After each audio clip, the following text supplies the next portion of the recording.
everybody! Welcome to a John News special report.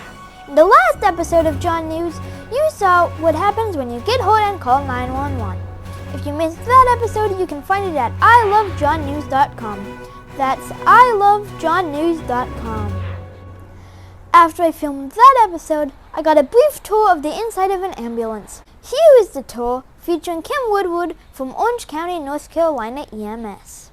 Let me tell you what would normally happen. What would normally happen is we would have taken off your jacket and your shirt. We probably would have cut up the seams of your pants with some scissors so we can actually see the injury.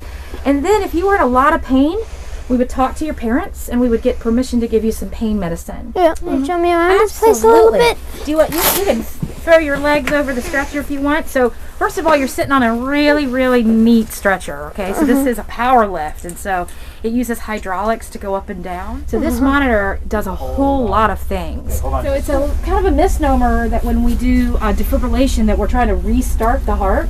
What's happening when your heart is in fibrillation is it just kind of wiggling around like a bowl of worms. And what we're trying to do is we're trying to get all those worms to just be quiet for a second and stop doing that. And then hopefully the intrinsic part of your heart takes over and it starts to make an organized beat again. We do like EKGs. You can tell if someone's having a heart attack. It also measures how much CO2 you're breathing out of your body. So John, so this is what we normally do with this one. This would be an intubated one. So if like we put a tube in your throat to help you breathe, but you're just gonna blow on it like a straw. Cool, huh? So depending on what we have anybody, whether it's you or any patient hooked up to, determines what gets displayed on the screen. And then you can change But what you since there's nobody really in there. Yeah, so none of the sensors are registering anything right now. But once Kim gets you to blow into this, you'll start seeing it in the center line. Just make sure you're blowing out of that straw, okay? Look what you're doing. That is your breath. Isn't that neat? Nice. So that's a beautiful waveform. So that's telling us that your lungs are operating just like they're supposed to. Can you watch the Super Bowl on that TV? No, unfortunately. And so basically this is like an emergency department on wheels. We carry lots of trauma equipment.